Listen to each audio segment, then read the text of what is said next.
Hello, everyone, and welcome to Tea Time. I'm Rand Paul, and this is the only fiscally conservative talk show on the air.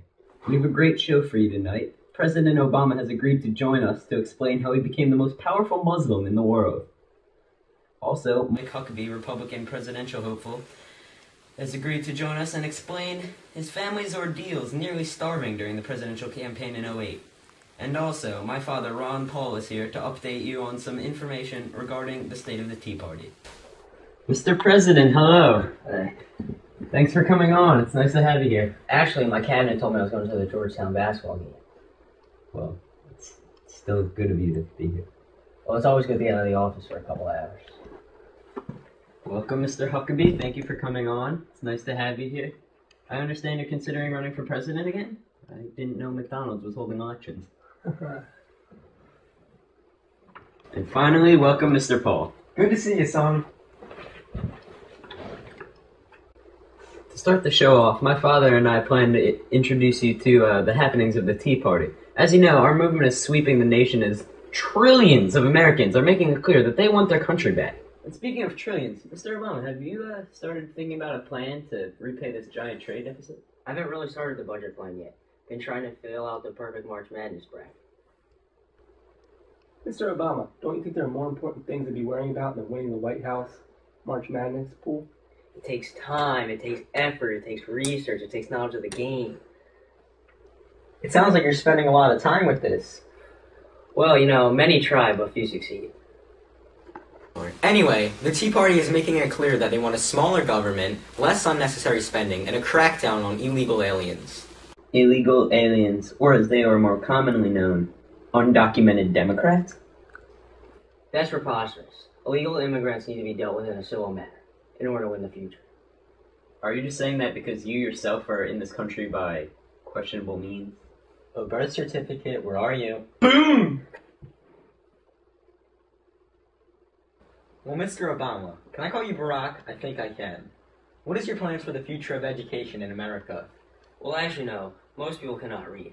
It's not that they're not literate. They just don't know how to read. That does not sound too great, Mr. President. Well, moving on, it's time for our next segment, the top 5 reasons to vote for the Tea Party. Number 5, our mascot is not a farm or zoo animal. Number 4, we're not just interested in the future, we're interested in winning the present.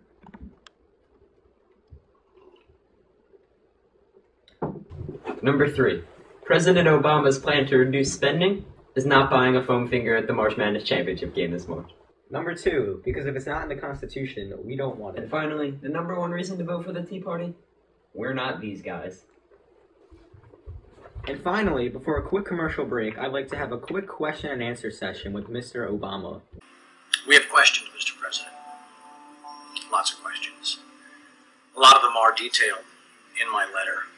But trust me, there are hundreds more questions. With all of the chaos going on in third world countries today, are you worried about this violence spreading to the U.S.? Well, it's never a good idea to have terrorists in the U.S. Wait, let me get this straight. You do not believe it is beneficial for our country to be attacked by terrorists? What's the difference between your healthcare bill and communism? Well, my healthcare bill doesn't have a hammer and sickle. And Mr. President, when are you going to capitalize on your promises of change? Well, the other day at a basketball game, I bought a foam finger for $9.50. I paid with a 10 and got 2 quarters back. Now that's change I can believe. President, are you on drugs? Yeah, I'm on a drug. It's called being Barack Obama. Yeah, I am on a drug. It's called Charlie Sheen. Alright, that's our show. Thanks for watching. And just remember, vote for the Tea Party, because we're not these guys.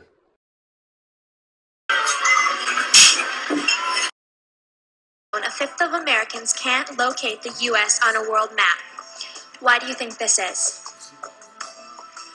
I personally believe that U.S. Americans are unable to do so because some people out there in our nation don't have maps, and I believe that our education, like such as in South Africa and Iraq, everywhere like such as, and I believe that they should, our education over here in the U.S. should help the U.S. or should help South Africa and should help the Iraq and the Asian countries, so we will be able to build up our future.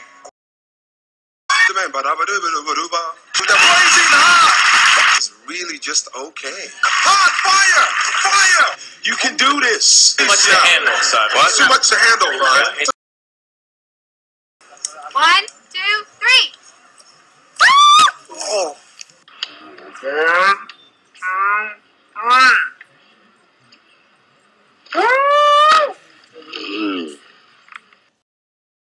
Practice. We sitting here, I'm supposed to be the franchise player, and we're in here talking about practice. How the hell can I make my teammates better by practice? Is at the mall texting someone, doesn't notice the giant fountain right in front of her, topples right in. Fortunately, she wasn't hurt, at least not physically. But now she's speaking out, and guess what? She's not very happy.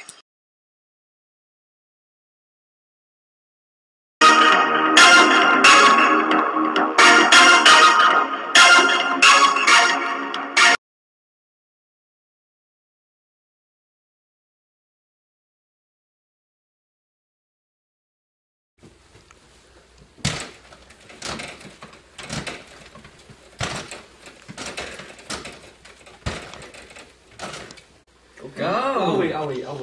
Why? There's a shot. You're gonna need. I don't know where the bathroom is. It's up. It's literally right across the. It's literally right across the basement door. All right. All right. So, Mr. President, what would your health plan do for America? It provides health insurance to people who don't have it. Well, that sounds good, Mr. President, but tell you what, could sound a whole lot better. What do you think? Basically, we got 80% agreement. We got 80% agreement. The 47 million Americans who don't have any health insurance at all. No health insurance at all. I'm not the first president to take up this cause, but I am determined to be the last. Determined to be the last. Doctors, patients, patients, hospitals, wasting money, your money, healthcare, Medicare, pharmaceutical industry, diabetes, foot amputation. When are we gonna say enough is enough? When enough is enough is enough. Thank you. God bless you, and may God bless the United States of America.